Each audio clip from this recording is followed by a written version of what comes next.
দীঘায় নিমতলা হাই স্কুলে বিপর্যয় মোকাবিলায় ছাত্রছাত্রীদের জন্য প্রশিক্ষণমূলক সচেতনতা শিবির এনডিআরএফ।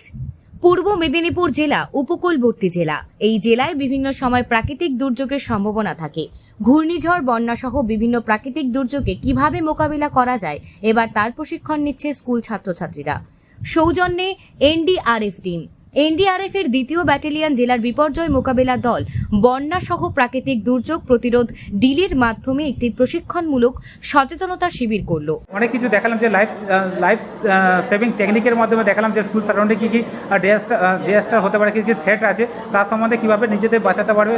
এই রিয়েল সিনারিতে যদি কোনো জায়গায় আগুন লেগে যায় কিংবা আর্থকুয়েকে দৌড়ান যদি তার স্কুলে থাকে, বাচ্চারা তাদের নিজেদের কীভাবে সেভ করবে এবং আদার্সকে কীভাবে তাদের সহায়তা করবে, এইসবের বিষয়ে আমরা একটা ডেমনস্ট্রেশন দিলাম। তাছাড়া স্টুডেন্টদের দিয়েও আমরা একটা প্র্যাকটিক্যালি ওদের দিয়েও করালাম।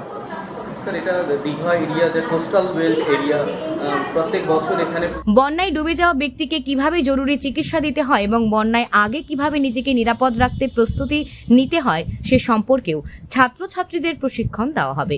মক ডিলটিতে দেখানো হয় কিভাবে সঠিকভাবে লাইফ জ্যাকেট পরতে হয়, কিভাবে সাঁতার কেটে ডুবে যাওয়া ব্যক্তিকে বাঁচাতে হয়, জলের নিচে সাঁতার কাটা এবং নিচে থাকা ব্যক্তিকে কিভাবে শনাক্ত করা যায়। এছাড়াও বিভিন্ন সময় ঘূর্ণিঝড়, জলোচ্ছ্বাসের উপদ্রব এলাকা থেকে কিভাবে দ্রুত বেরিয়ে আসতে হয় এবং সাধারণ মানুষকে উদ্ধার কিভাবে করা যায় তা মকডিলের মাধ্যমে ছাত্রছাত্রীদের সামনে তুলে ধরে এনডিআরএফ এর সদস্যরা।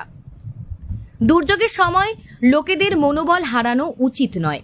ভারী বৃষ্টির পরপর গ্রাম প্লাবিত হলে বাড়ির বাইরের পড়ে থাকা বজ্র পদার্থ যেমন খালি প্লাস্টিকের বোতল, বয়াম, ফুটবল, নারকেল, বাঁশ ইত্যাদি দিয়ে তৈরি ইম্প্রোভাইজড উপায়ে জলাবদ্ধ নিচু এলাকা থেকে নিরাপদে বেরিয়ে কিভাবে আসতে হবে। কোনো ব্যক্তি জলে ডুবতে শুরু করলে বাঁশ ও দড়ির সাহায্যে ডুবে যাওয়া ব্যক্তিকে বাঁচানো যায়।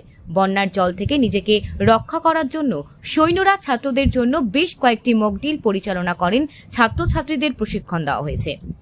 এনডিআরএফ ব্যাটালিয়নের সহকারী কমান্ডেন্ট জানান, ছাত্রছাত্রীদের প্রশিক্ষণ দেওয়া ও সচেতন করা প্রয়োজন, যা তাদের দুর্যোগ মোকাবেলায় অনেক সাহায্য করবে।